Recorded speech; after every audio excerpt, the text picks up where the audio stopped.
தமிழக முதலமைச்சர் விஜயுடைய கர்நாடக பயணம் அரசியல் வட்டாரத்துல புதிய விவாதங்களை ஏற்படுத்தியிருக்கு. கர்நாடக மாநிலத்துல கொல்லூர்ல இருக்கக்கூடிய பிரசித்தி பெற்ற மூகாம்பிகை அம்மன் கோவிலுக்கு சென்று அவர் வழிபாடு நடத்தியது வெறும் ஆன்மீக பயணமா அல்லது அதற்கு பின்னால பெரிய அரசியல் கணக்கு இருக்காங்கிற கேள்வி இப்போ எழுந்திருக்கு. விஜயோட இந்த பயணம் தேசிய அரசியலுக்கான ஸ்கெட்ச்னு அவருடைய ஆதரவாளர்கள் சொல்றாங்க. தமிழக அரசியல்ல மிகப்பெரிய மாற்றத்தை ஏற்படுத்தி ஆட்சியை கைப்பற்றி இருக்க தாவேக தலைவர் விஜய் முதலமைச்சரா பொறுப்பேற்ற பிறகு தொடர்ந்து மக்களுடைய கவனத்தை ஈர்த்து வராரு. இந்த நிலையில அவர் கர்நாடக மாநிலத்தில் இருக்கக்கூடிய மூகாம்பிகை கோயிலுக்கு போயிருக்கிறது பெரும் பேசு பொருளா மாறி இருக்கு. மங்களூருக்கு விமானம் மூலமா சென்றடைந்த விஜய்க்கு அங்க பொதுமக்கள் மற்றும் ரசிகர்கள் உற்சாகமான வரவேற்பு கொடுத்தாங்க. அதன் பிறகு சாலை மார்க்கமா கொல்லூருக்கு போனப்போ பல இடங்கள்ல மக்கள் திரண்டு நின்று அவரை வரவேற்றாங்க. தமிழகத்தை தாண்டியும் விஜய்க்கு இருக்கக்கூடிய செல்வாக்க இந்த வரவேற்பு மீண்டும் வெளிப்படுத்தியதா அரசியல் நோக்கர்கள் கருதுறாங்க. மூகாம்பிகை அம்மன் கோவில் தமிழக அரசியல்லையும் தனித்துவமான இடத்தை பிடிச்சிருக்கு. முன்னாள் முதலமைச்சரான எம்ஜிஆர் மற்றும் ஜெயலலிதா இருவரும் இந்த கோவில் மீது மிகுந்த பக்தி கொண்டவங்களா இருந்திருக்காங்க. அந்த வரிசையில இப்ப விஜயும் அந்த கோயிலுக்கு போயிருக்கிறது, சிறப்பு வழிபாடு நடத்தி இருக்கிறதும் கவனத்தை ஈர்த்திருக்கு. கோவில்ல வழிபாடு செஞ்சதோட மட்டும் இல்லாம சுமார் 1.6 கிலோ எடையிலான வெள்ளியால செய்யப்பட்ட வாளையும் காணிக்கையா விஜய் வழங்கி இருக்கிறதா தகவல் வெளிவந்திருக்கு. இதற்கு முன்பும் திருச்செந்தூர் முருகன் கோவில், ஷீரடி சாய்பாபா கோவில் உள்ளிட்ட பல்வேறு வழிபாட்டு தலங்களுக்கு விஜய் போயிருந்தாரு.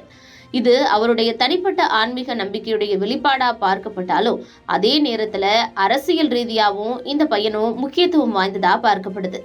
தமிழகத்துல ஆட்சி அமைச்சிருக்க தாவேக இப்போ ஒரு மாநில கட்சியா இருந்தாலும் எதிர்காலத்துல தேசிய அரசியல்ல முக்கிய பங்கு வகிக்கணும் அப்படிங்கிற இலக்கோட செயல்பட்டு வரதா அரசியல் வட்டாரங்கள்ல பேசப்படுது. குறிப்பா 2029 மக்களவை தேர்தலை மையமா வச்சு தாவேக தன்னுடைய அரசியல் வியூகங்களை வகுத்து வர்றதா சொல்றாங்க. தமிழகத்துல இருக்கக்கூடிய 39 மக்களவை தொகுதிகளும் மொத்தமா 40 தொகுதிகள்ல வலுவான வெற்றி அடையணும் அப்படிங்கிறது தான் கட்சியுடைய முக்கிய நோக்கமா இருக்கிறதா சொல்லப்படுது. அதற்கான எல்லைகளை தாண்டியும் அரசியல் அடையாளத்தை உருவாக்க வேண்டிய அவசியம் இருக்கிறதா கட்சி நிர்வாகிகள் கருதுறாங்களாம். கேரளா, கர்நாடகா, ஆந்திரா மற்றும் தெலங்கானா மாநிலங்கள்ல விஜய்க்கு ஏற்கனவே பெரிய ரசிகர் பட்டாளமே இருக்கிறது அவருக்கு சாதகமான அம்சமா பார்க்கப்படுது. கர்நாடகால கிடைச்ச இந்த வரவேற்பு நடிகரா இருந்த காலத்துல உருவான செல்வாக்கு இன்னும் தொடர்றது அப்படிங்கிறது மட்டும் இல்லாம அரசியல் தலைவராகவும் அவர் கவனிக்கப்பட தொடங்கி இருக்கிறத காட்டுறதா அரசியல் விமர்சகர்கள் கருதுறாங்க. சட்டப்பேரவை தேர்தலுக்கு பிறகு தமிழக அரசியல் களம் வேகமா மாறிக்கிட்டு இருக்கு. திமுக கூட்டணியில இருந்த சில கட்சிகளும் அதிமுகல அதிருப்தியில இருக்கக்கூடிய சில முக்கிய நிர்வாகிகளும் தாவேக நோக்கி நகர்ந்துகிட்டே இருக்கிறாங்க. 2029 தேசிய அளவிலான கூட்டணியை உருவாக்கக்கூடிய முயற்சியில விஜய் ஈடுபடக்கூடுங்கிற எதிர்பார்ப்பும் எழுந்திருக்கு.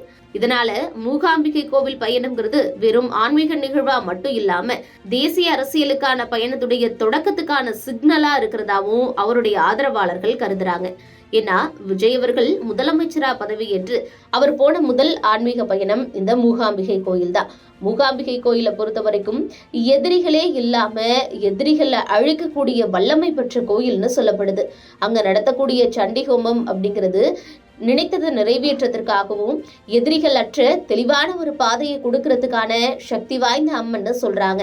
அரசியல் தலைவர்கள், பல்வேறு மொழிகள்ல இருக்கக்கூடிய சினிமா நட்சத்திரங்கள் அனைவருக்கும் மிகவும் விருப்பமான ஒரு கோயிலா இந்த கொல்லூர் மூகாம்பிகை கோயில் இருக்கு.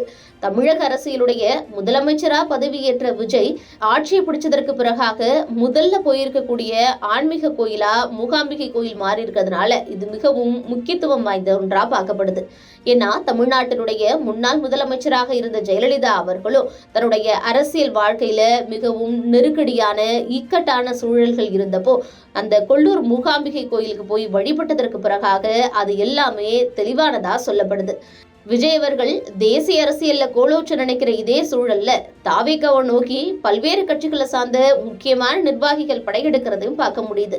ஒவ்வொரு சனிக்கிழமையும் மாற்று கட்சியில இருந்த முன்னாள் அமைச்சர்கள், மாவட்ட செயலாளர்கள், எம்பிக்கள், எம்எல்ஏக்கள் படையெடுத்த வண்ணம் இருக்காங்க பனையூரை நோக்கி. அந்த வகையில இன்று காங்கிரஸில் 3 முறை எம்எல்ஏவாக இருந்தவரும் தற்போது பாஜகவில் செயல்பட்டு வந்தவருமான விஜயதரணி தாவேகாவில் தன்னை இணைச்சிருக்காங்க.